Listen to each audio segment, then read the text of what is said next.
ఆ రూ. 5కి ఏమొస్తుందమ్మా?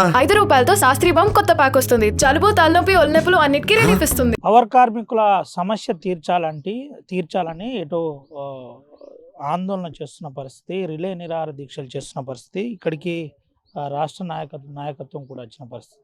ఒకవేళ ఇదే పరిస్థితి ఉంటే హైదరాబాద్ నడిబొడ్డులో 20,000 మందితో ముట్టడిస్తాం. ప్రభుత్వం జాగ్రత్త పడాలి, కరెంటు కార్మికుల సమస్య తీర్చాలంటున్నాం. మనతో పాటు నాయకులు ఉన్నారు, కరెంటులో ఒప్పంద కార్మికులు ఉన్నారు, మాట్లాడుతున్నారు. ఏంటి సార్ ఏంటి? నా పేరు ఈశ్వరరావు, టీవీఏసీ జేఏసీ చైర్మన్. ఈరోజు అంటే నేను రోజుకు ఒక జిల్లా పర్యటన చేస్తా ఉన్నాను, ట్రాన్స్కో, జెన్కో, డిస్కమ్స్లో కూడాను. ఈరోజు మంచిర్యాల మా మిత్రులందరూ నిరాహార దీక్షలో కూర్చున్నారు 4 రోజుల నుంచి. వీళ్ళని పరామర్శించడం కోసమని వచ్చాను. ప్రధానంగా ఎలక్ట్రిసిటీ డిపార్ట్మెంట్లో 20,000 మంది ఆర్టిజన్స్ అని ఉన్నారు. ఆర్టిజన్స్ అంటే అర్థం, నేను డిక్షనరీ చూస్తే కళాకారుడు అని ఉన్నది, కానీ ఇక్కడ మాత్రం డిపార్ట్మెంట్లో ఆర్టిజన్ అనే పదంతో వెట్టి చాకరీ చేపిస్తూ ఉన్నారు, బానిసత్వంలో మగ్గుతూ ఉన్నారు. గత ప్రభుత్వం చేసినటువంటి చిన్న పొరపాటుతో వీళ్ళందరూ కూడా ఈ శాపానికి గురయ్యారేమో అని అనిపిస్తూ ఉంది. కాబట్టి అంటే ఏంటి సార్ ఆ పొరపాటు ఏంటి? ఈ ఆర్టిజన్స్ అంటే ఏంటి? అసలు విషయం ఏంటి? ఎందుకు కార్మికులు ఆందోళన చేస్తున్నారు? అంటే నేరుగా హైదరాబాద్లో నడిబొడ్డున పవర్ స్టేషన్ను, ముఖ్యంగా విద్యుత్ సౌధను మేము ముట్టడి చేస్తాం, లేదంటే మా వల్లనే ప్రభుత్వం ఇప్పుడు నడుస్తుందని ఒక రకంగా చెప్పే ప్రయత్నం. ఏం జరుగుతుంది అసలు? అసలు అత్యంత కీలకమైనటువంటి రంగం ఎలక్ట్రిసిటీ రంగం. ఈ ప్రభుత్వానికి గృహజ్యోతికి మంచి పేరు వచ్చింది. సుమారుగా 47 లక్షల మందికి ఈ రోజున గృహజ్యోతి ద్వారా ఇస్తామన్నారు. మరి ఆ గృహజ్యోతి ద్వారా వినియోగదారులకు ఇస్తున్నటువంటి వాళ్ళు ఎవరంటే మా ఆర్టిజన్సే. మా ఆర్టిజన్స్ని కాకుండా వేరొకరు ఇవ్వడం లేదు. అట్లాగే ఈ రోజున రైతులకి సుమారుగా మన తెలంగాణలో 28 లక్షల పంపు సెట్లు ఉన్నాయి. 28 లక్షల మందికి ఉచిత విద్యుత్ ఇస్తూ ఉన్నారు. గతంలో ఉన్నది, ఇప్పుడు ఉన్నది. కానీ దీన్ని నిరంతరం సప్లై చేయడంలో మా ఆర్టిజన్స్ చాలా కీలకమైనటువంటి పాత్ర పోషిస్తూ ఉన్నారు. 2, మూడోది, ఇప్పుడు ముఖ్యమంత్రి రేవంత్ రెడ్డి గారు దావోస్లో ఉన్నారు. అక్కడ పారిశ్రామికవేత్తల సమావేశానికి వెళ్ళారు. బహుశా రేపు వస్తున్నారు ఇండియాకి. మరి తెలంగాణలో మంచి మంచి పరిశ్రమలు పెట్టండి అంటున్నారు. పరిశ్రమలు పెడితే కరెంట్ ఇచ్చేది మేమే కదా. మరి అట్లాంటప్పుడు మా ఆర్టిజన్స్ యొక్క సమస్య పరిష్కారం చేయకుండా నేను విదేశాల నుంచి కంపెనీలు తెస్తాను, తీసుకురండి, అన్ఎంప్లాయ్మెంట్కి కొంత ఉపయోగపడుతుంది, కానీ మా సమస్య పరిష్కారం చేయకుండా మిగిలినవన్నీ చేయడం అనేది అంత సరైనటువంటిది కాదు అని చెప్పేసి మేము చెప్పబోతా ఉన్నాము. రెండో పాయింట్ చూస్తే, గతంలో మేము యాజిటేషన్ చేసి ట్రాన్స్కో యాజమాన్యంతో 12(3) ఒప్పందం అనేది ఒకటి చేసుకున్నాం. 12(3) మీన్స్ అది ఇండస్ట్రియల్ డిస్ప్యూట్ యాక్ట్, ఐడి యాక్ట్లో వర్తిస్తుంది. ఐడి యాక్ట్లో అందుకనే యాజమాన్యం వర్సెస్ యూనియన్ల మధ్యన జరిగినటువంటి ఒక ప్రతిష్టాత్మకమైనటువంటి ఒప్పందం. ఇది సుప్రీంకోర్టుకి వెళ్ళినా కూడా ఈ ఒప్పందాన్ని కాదనే రైట్స్ లేవు. That is act. ఆ యాక్ట్ ప్రకారంగా మేము ఒప్పందం చేసుకున్నాం. ఒప్పందం చేసుకుంటే ఎవరో కొంతమంది కోర్టుకు వెళ్ళారు. కోర్టుకు వెళ్ళిన తర్వాత కోర్టు కూడా ఏం చెప్పిందని అంటే, ఇది ఐడి యాక్ట్లో వచ్చింది కాబట్టి మేము దీని మీద ఏ రకమైనటువంటి నిర్ణయం చెప్పలేము, చట్టాన్ని కాదనలేము, వీళ్ళని అందరినీ కూడా రెగ్యులరైజ్ చేసుకోవచ్చు అని చెప్పేసి స్వయంగా హైకోర్టే చెప్పింది. అయినా కూడా వీళ్ళని రెగ్యులరైజ్ చేయకుండా రాత్రికి రాత్రి స్టాండింగ్ ఆర్డర్ అనే రూల్ ఒకటి తీసుకొచ్చారు. ఈ స్టాండింగ్ ఆర్డర్ల ద్వారా వచ్చినటువంటిదే ఈ ఆర్టిజన్. మేము అప్పటికి చెప్పాం, ఈ స్టాండింగ్ ఆర్డర్ని రద్దు చేయండి అని. స్టాండింగ్ ఆర్డర్ వచ్చేప్పుడు 7 సంవత్సరాలు అయింది. స్టాండింగ్ ఆర్డర్లో రాసుకున్నటువంటి రూల్స్ అమలు చేయటం లేదు, 12(3) అగ్రిమెంట్ని అమలు చేయటం లేదు. ఈ ప్రభుత్వం, గత ప్రభుత్వం చేయలేదు, ఈ ప్రభుత్వం చేస్తుందని చెప్పేసి 1 year టైం ఇచ్చాము. 1 year అయిపోయింది, ఇంతవరకు ఏమీ పరిష్కారం దిశగా పోవడం లేదు. డిప్యూటీ సీఎం గారు బట్టి విక్రమార్క గారిని కలిశాము, ముఖ్యమంత్రి రేవంత్ రెడ్డి గారిని స్వయంగా నేనే కలిశాను, అన్ని విషయాలు ఎక్స్ప్లెయిన్ చేశాం. సరే త్వరలో చూడొచ్చని అన్నారు. సంవత్సరం దాటింది, ఇంతవరకు ఏమి చేయలేదు. కాబట్టి మేము చెప్పదలుచుకున్నది, ఇప్పుడు ఖచ్చితంగా మా ఆర్టిజన్స్ అనే సమస్యను పరిష్కారం చేసి కన్వర్షన్ ఇవ్వండి. కన్వర్షన్ మీన్స్ ఐటీఐ చదువుకున్నటువంటి వాళ్ళకి జూనియర్ లైన్మెన్, లేదా జనరేటింగ్ స్టేషన్లో జేపీఏ, డిప్లొమా చేసినటువంటి వాళ్ళకి సబ్ ఇంజనీరు, డిగ్రీలు, ఎంబీఏలు, ఎంసీఏలు చేశారు వాళ్ళకి జూనియర్ అసిస్టెంటు, చదువు లేనటువంటి వాళ్ళకి సబార్డినేట్. ఇదే ఏమని అడుగుతాం. ఇది ఇవ్వడం వలన డిపార్ట్మెంట్ మీద ఏమన్నా లక్షల రూపాయలు, కోట్ల రూపాయలు భారం పడుతుందా అంటే ఏమీ పడదు. మాకు ఇస్తున్నటువంటి జీతాలకే ఇప్పుడు రెగ్యులర్ చేసిన దానికి పెద్ద తేడా ఉండదు. అది ఇయర్లీ మహా అయితే 10-12 కోట్ల కంటే ఎక్కువ ఖర్చు రాదు. 10-12 కోట్లు అంటే మన తెలంగాణ రాష్ట్రంలో హైదరాబాద్లో ఉన్నటువంటి ఒక డివిజన్లో వచ్చినటువంటి రెవెన్యూ కాదు.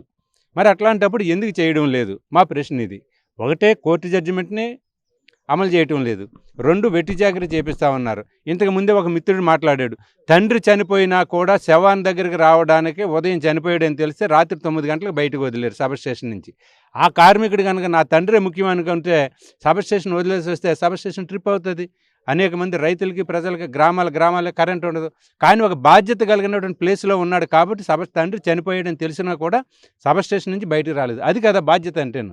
మరి ఈ బాధ్యత, ఇంత బాధ్యత కలిగినటువంటి కార్మికుల పట్ల ఈ ప్రభుత్వం ఏం బాధ్యత వహిస్తూ ఉంది? నిర్లక్ష్యం చేస్తుంది.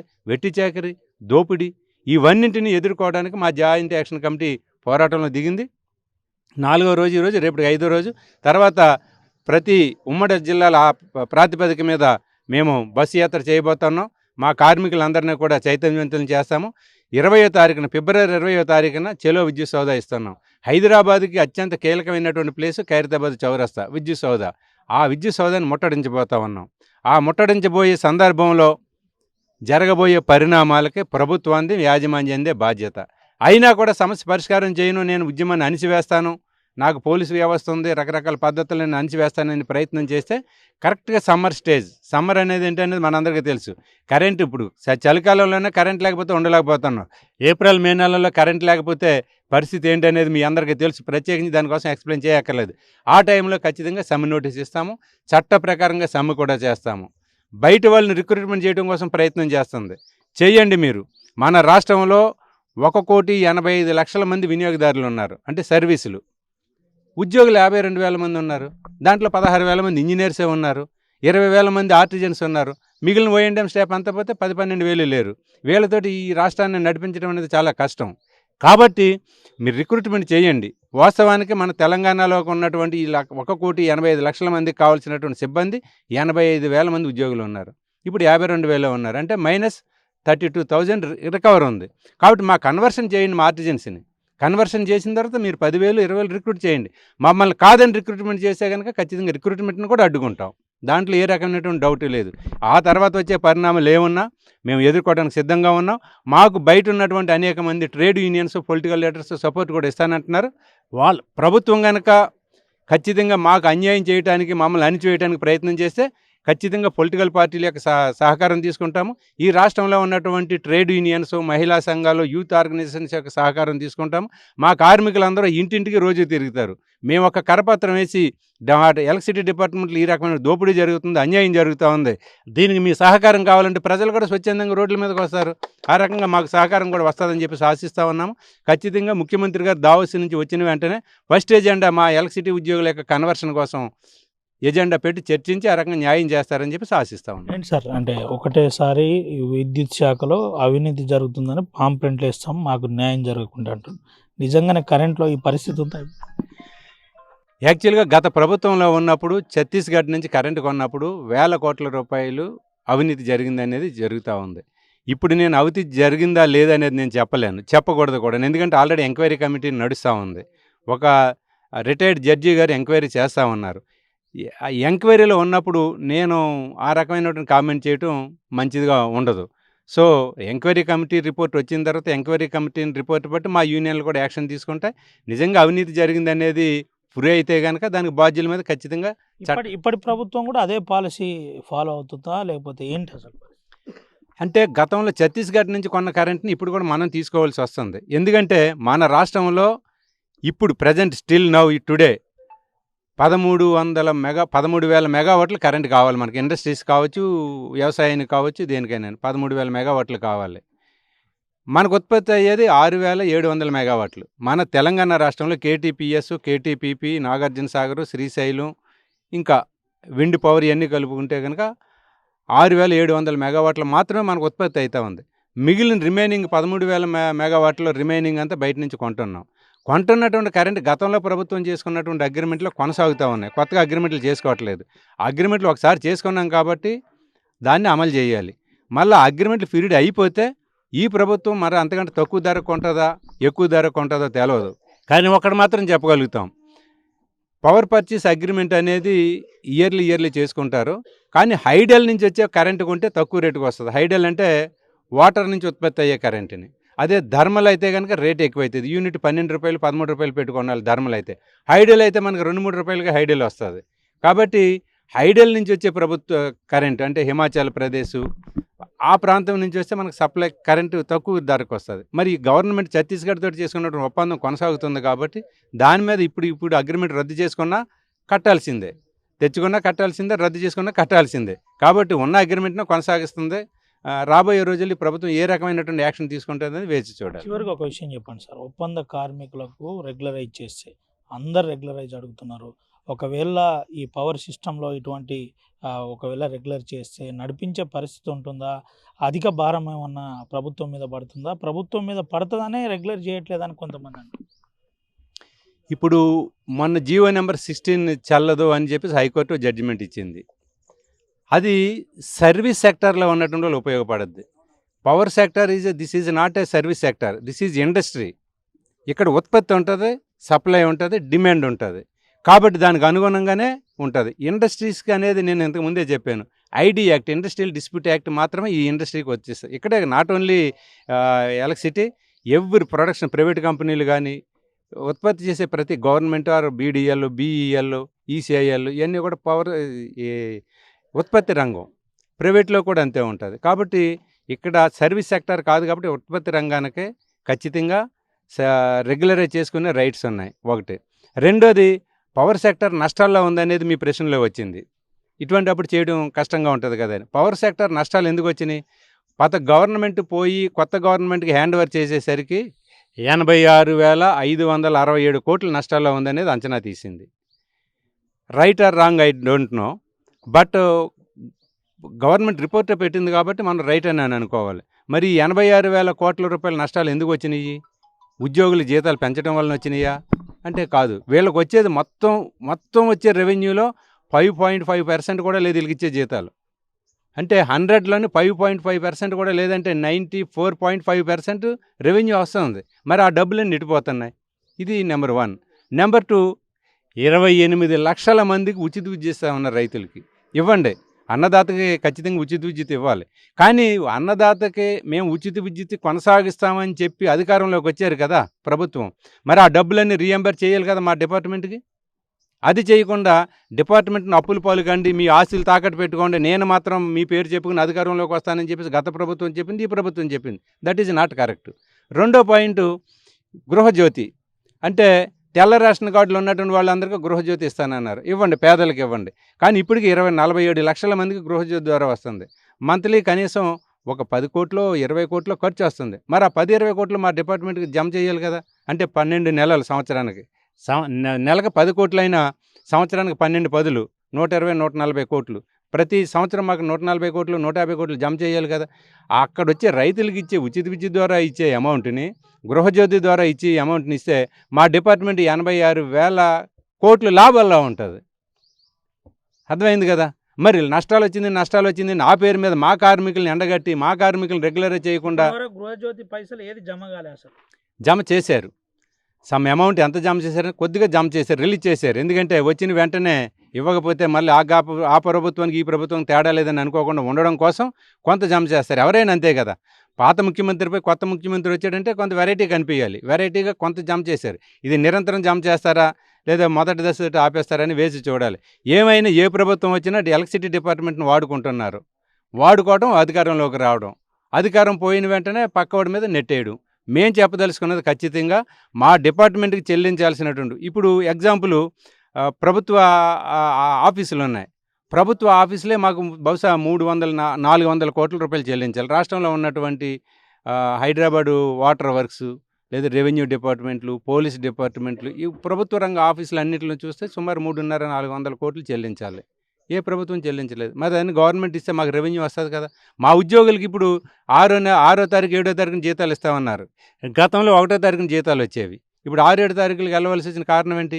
రెగ్యులర్ ఎంప్లాయీస్ లేదా ఆర్టిజన్స్ లోన్స్ పెట్టుకున్నారు, హౌస్ లోన్ అని, వెహికల్ లోన్ అని. వాళ్ళకి 5వ తారీఖున కనుక చేయకపోతే ఈఎంఐలు బ్లాక్ లిస్ట్లో పెడతారు, పెనాల్టీ వేస్తారు, ఇంటికి వస్తారు కూడాను. మరి ఇవన్నీ చేయడానికి కారణం ఎవరన్నా? ఒక విషయం చెప్పండి సార్, ఈ ఉద్యమం ఏ దశకు చేరబోతుంది? ఒకవేళ రేపు చర్చలు జరగకుంటే, ఇప్పటికే మీరు అన్నారు ముఖ్యమంత్రితో కలిశాను, మాట్లాడినాం, దీని గురించి చూద్దామని చెప్పారని అంటున్నారు. ఒకవేళ ఇదే పరిస్థితి ఉంటే ఒక్క మాటలో చెప్పండి, ఏం చేయబోతున్నారు? ఇదే పరిస్థితి కొనసాగితే కనుక మేము ఖచ్చితంగా సమ్మెలోకి వెళ్తాం. నెంబర్ 1. సమ్మెలోకి వెళ్ళిన సందర్భం కూడా సమస్య పరిష్కారం కాకపోతే ఈ జేఏసీ చైర్మన్గా నా బాధ్యత వీళ్ళందరినీ కూడా రక్షించుకోవాలి. కాబట్టి అవసరం అయితే వీళ్ళ పక్షాన నేను ఆమరణ నిరాహార దీక్షలో కూర్చుంటా. That's all. ఇది పరిస్థితి. ఇదే పరిస్థితి ఉంటే ఆమరణ నిరాహార దీక్షలో కూర్చుంటామని చెబుతున్నారు. అయితే నిజంగానే మనతో ఆర్టీజీఎన్స్ కార్మికులు ఉన్నారు. ఒకసారి వారితో కూడా మాట్లాడించు. ఏందమ్మా ఏంటి అసలు పరిస్థితి ఏంటి? మేము చాలా సంవత్సరాల నుంచి కరెంట్ ఆఫీస్‌లో ఉద్యోగం చేస్తూ పర్మనెంట్ అయితది అన్న ఆశతోటి ఉన్నాము. పర్మనెంట్ చేసినాము అని గత ప్రభుత్వం మమ్మల్ని మభ్యపెట్టి గురి చేసింది. కానీ ఆర్టిషన్ అనే ఎక్కడ లేని ఒక పోస్ట్‌ని క్రియేట్ చేసి మమ్మల్ని అటు ఒకటైతే కాంట్రాక్ట్ ఎంప్లాయీస్ లాగా కాకుండా, ఒకటైతే పర్మనెంట్ ఎంప్లాయీస్ లాగా కూడా కాకుండా మధ్యలో వదిలిపెట్టేశారు మమ్మల్ని. అసలు మాకు సరైన వేతనాలు కూడా లేవు. ఏదో ఒక గంట, 2 గంటలు పొద్దున్నుంచి సాయంత్రం వరకు వచ్చి పనిచేసుకొని వెళ్ళిపోతున్నాము.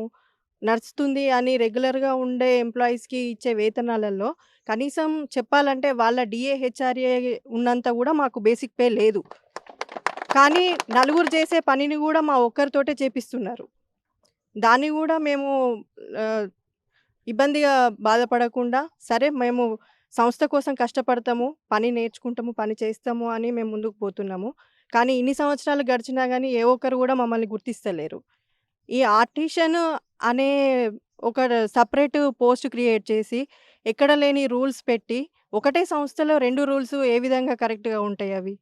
ఒక సంస్థలో పనిచేసే కార్మికులందరూ ఒకటే రూల్స్‌కి సంబంధించిన వాళ్ళై ఉండాలి. కానీ అట్లా కాకుండా ఈ 2 రూల్స్ పెట్టడము, వాళ్ళకొక జీత సవరణ, మాకొక జీత సవరణ, ఇది కరెక్ట్ పద్ధతి కాదు గదా! మాకు గూడా పనికి తగ్గ వేతనాలు ఇవ్వాలి, మాకు కన్వర్షన్స్ ఇవ్వాలి. మేము ఏదో లేనిది ఆర్భాటాలు కావాలి అని గూడా మేము కోరుకోవట్లేదు. మాకు ఉన్న అర్హతలను బట్టే మాకు పోస్టులు ఇచ్చి మమ్మల్ని గుర్తించాలని మేము కోరుకుంటున్నాం. రైట్. ఇది పరిస్థితి. విద్యా అర్హతలను బట్టి మాకు పోస్ట్ ఇవ్వాలి.